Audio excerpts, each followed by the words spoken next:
Ven Espíritu Divino,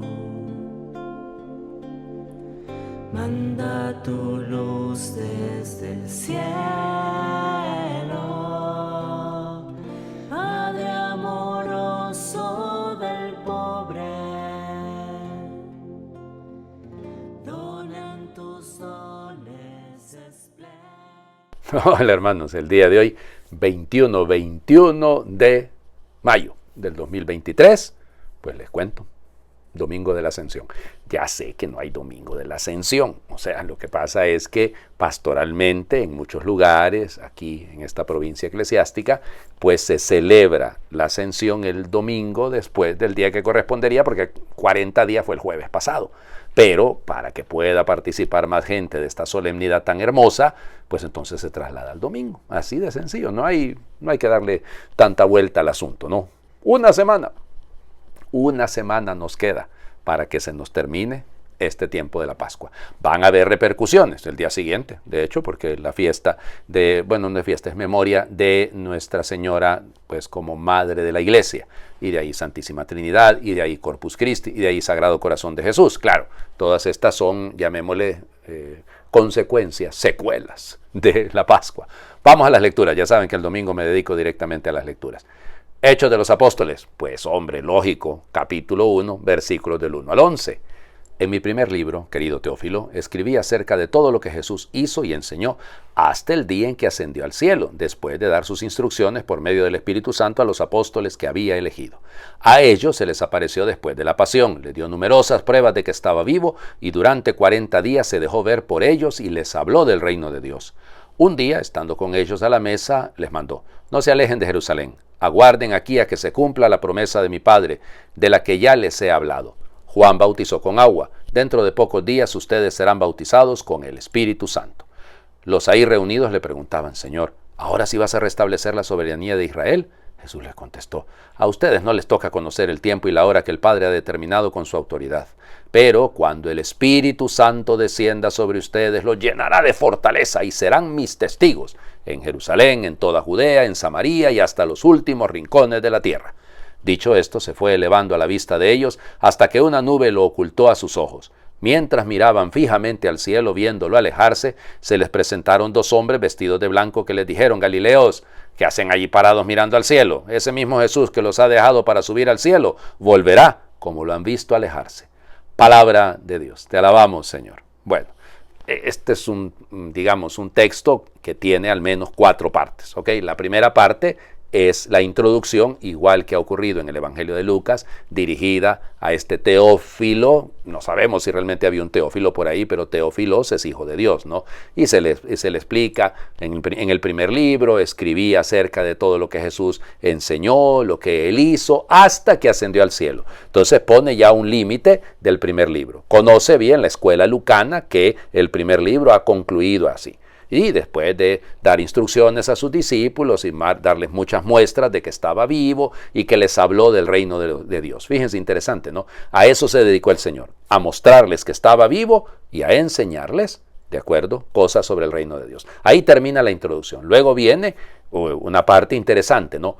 Un día, estando a la mesa, vamos, o sea, remitir a la mesa cuando hemos escuchado el relato de Maús, cuando hemos escuchado la institución de la Santa Eucaristía en el primer libro. Entonces, pareciese como que volviésemos al cenáculo, como que volviésemos al momento en el que Cristo instituye la Eucaristía, porque ahí se revela, porque ahí se hace ver. Y entonces, fíjense, les da unas instrucciones: no se alejen de Jerusalén hasta que venga la promesa, que se cumpla la promesa, porque Juan bautizó con agua, pero dentro de unos días ustedes serán bautizados en el Espíritu Santo. Pero hay un diálogo ahí. Ahora vas a restaurar entonces. Claro, ¿no? Todavía esa fe, lo vamos a ver sobre todo en el Evangelio, sí, tienen fe, confían en el Señor, lo han visto resucitado, pero eso no resuelve todo el conflicto. Eso no les lleva a la plenitud del conocimiento. Ellos tienen esa crisis. A ustedes no les corresponde saber cuándo el Padre ha determinado con su autoridad el asunto. Nada de eso. Y ahí, fíjense entonces, ocurre el asunto. Ya no están,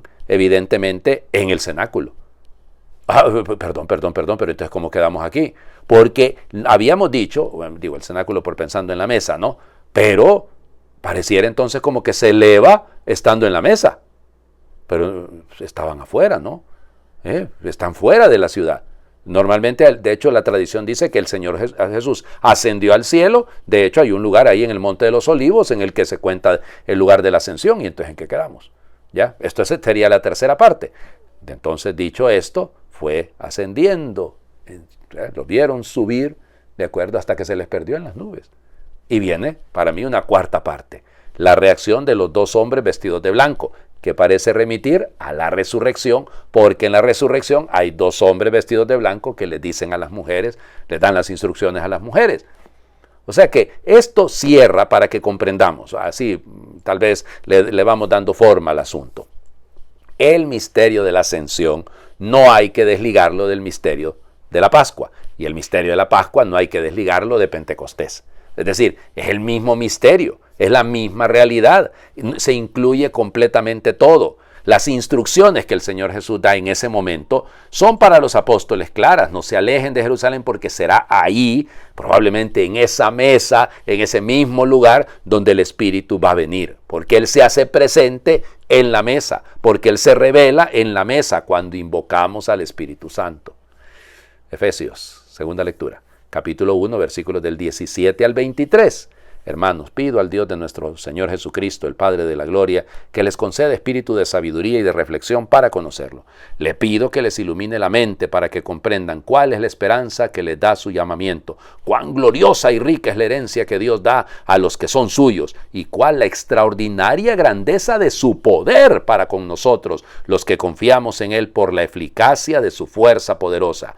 Con esta fuerza resucitó a Cristo de entre los muertos y lo hizo sentar a su derecha en el cielo, por encima de todos los ángeles, principados, potestades, virtudes y dominaciones, y por encima de cualquier persona, no solo del mundo actual, sino también del futuro.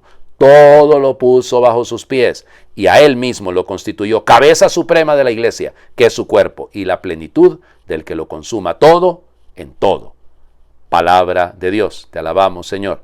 Todo lo ha puesto bajo sus pies, la plenitud del que lo consuma con todo en todo.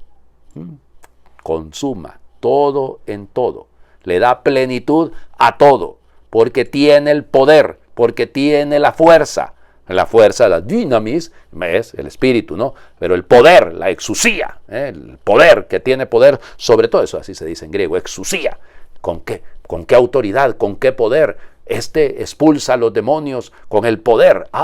¿Qué fuerza es esta que tiene él? Habla con autoridad, no como los escribas. De ese poder estamos hablando, solo que aquí es el poder pleno, lo va a decir en el Evangelio también, ¿no? Pero eso hay que ligarlo, ¿no? Pero fíjense, y aquí viene el punto, ¿por qué se le... No sé, yo honestamente admiro grandemente a los genios que están detrás de cómo fueron ordenando las lecturas y las fueron colocando, ¿no? Pero fíjense, le pido a Dios, al Dios de nuestro Señor Jesucristo, el Padre de la gloria, la doxa, la ascensión lo lleva junto a la gloria de Dios, que les concede espíritu de sabiduría y de reflexión para conocerlo.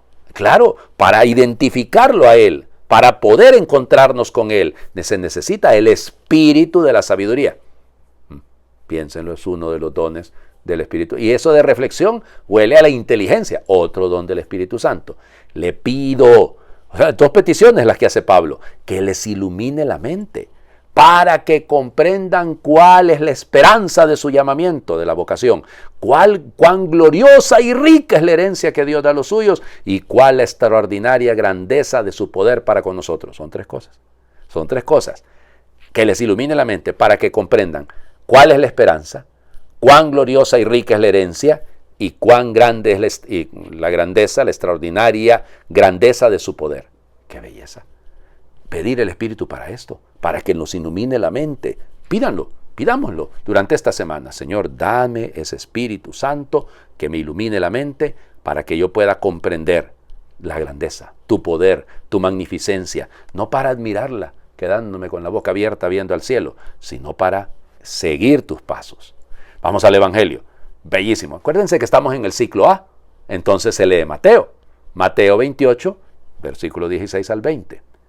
En aquel tiempo los 11 discípulos se fueron a Galilea y subieron al monte en el que Jesús los había citado. Al ver a Jesús se postraron, aunque algunos titubeaban.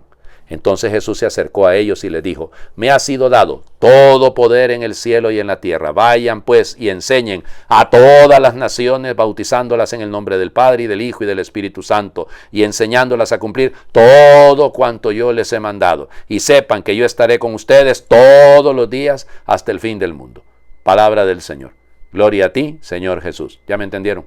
¿Ya vieron el todo? Yo fui repitiendo ese omnia, omnia, omnia, omnia. Pero vamos por partes. Hay una parte, llamémosle, introductoria, que es narrativa, va contando lo que ocurrió. Y luego hay otra parte que llamémosle la parte, no sé si decirle explicativa, pero no es explicativa. Acuérdense que en el Evangelio de Mateo hay 5 grandes discursos. Entonces, primero ya lo sabemos, es el capítulo del 5 al 7, luego el capítulo 10, que es el discurso apostólico. Bueno, no quiero aquí darles clases sobre el Evangelio de Mateo, pero fíjense bien. Entonces, en el Evangelio de Mateo son discursos. Entonces ahora vamos a escuchar 2 versículos, el 19 y el 20, que son el discursazo del Señor Jesús, el final.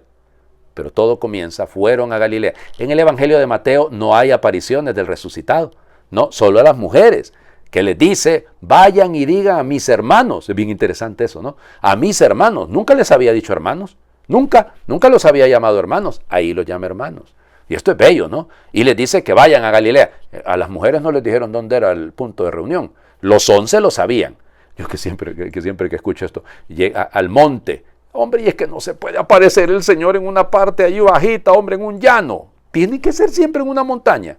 Sí, pero piénsenlo. La montaña, el lugar donde Dios se manifiesta, el sermón de la montaña, es decir, la transfiguración en el monte Tabor, el monte de la multiplicación de los panes, es decir, el monte es importante en el Evangelio de Mateo, ya lo van a notar. Fíjense, subieron al monte al que el Señor Jesús les había citado.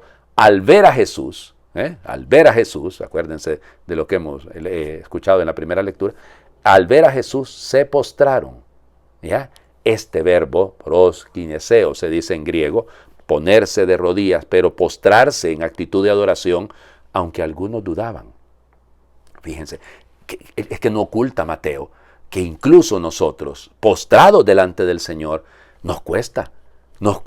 Yo solo que ahí, bueno, alguno de los expertos en el Evangelio de Mateo también lo señala y me llama la atención, porque él hace ver que probablemente la duda no es de él, sino la duda de ellos.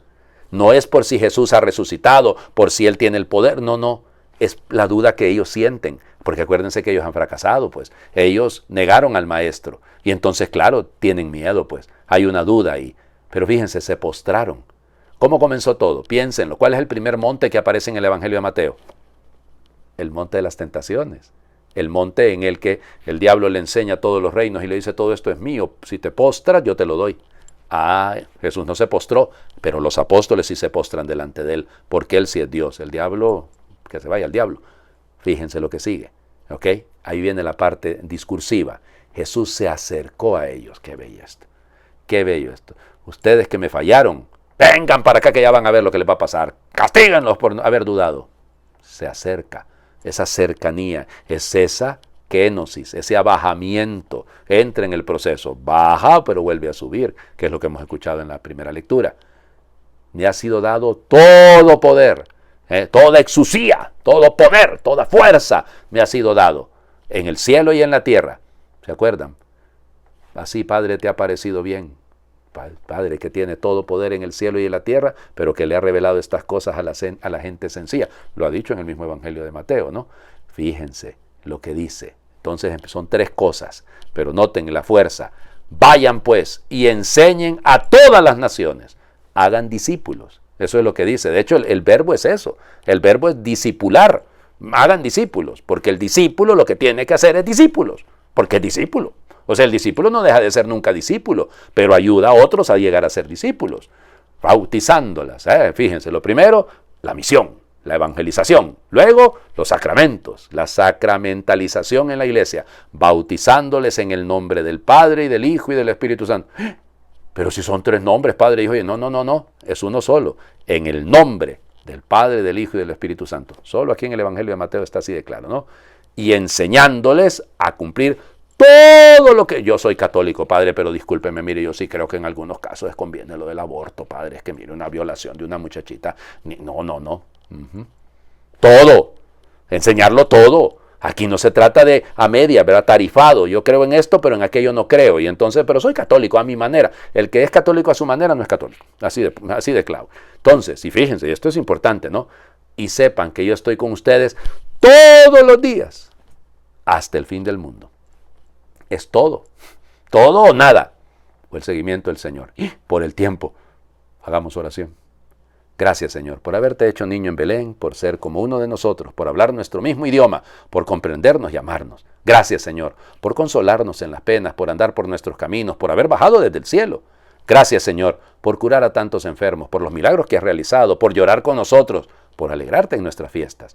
Gracias, Señor, por multiplicar el pan y el pescado, por dar de comer al hambriento, por hablarnos de Dios, por enseñarnos a rezar. Gracias, Señor, por dejarnos la Eucaristía, por enseñarnos a perdonar, por indicarnos el camino hacia Dios, por llamarnos bienaventurados. Gracias, Señor, por subir a la cruz por nosotros, por derramar tu sangre por nosotros, por morir en la cruz, por ser obediente hasta la muerte. Gracias, Señor, por resucitar y resucitarnos a todos, por resucitar y darnos vida eterna, por resucitar y vencer a la muerte. Gracias, Señor, por marcharte al cielo y esperarnos a todos, por subir al cielo y enseñarnos el camino, por ascender a Dios y no olvidarnos, por entrar en el cielo y guardarnos un sitio. Gracias, Señor, por tu ascensión. Amén. El Señor esté con ustedes y les bendiga a Dios, que es Padre, Hijo y Espíritu Santo, y su bendición descienda, les acompañe siempre. Cristo ha resucitado, verdaderamente ha resucitado, resucitó de veras, mi amor y mi esperanza. Ven, Espíritu Santo.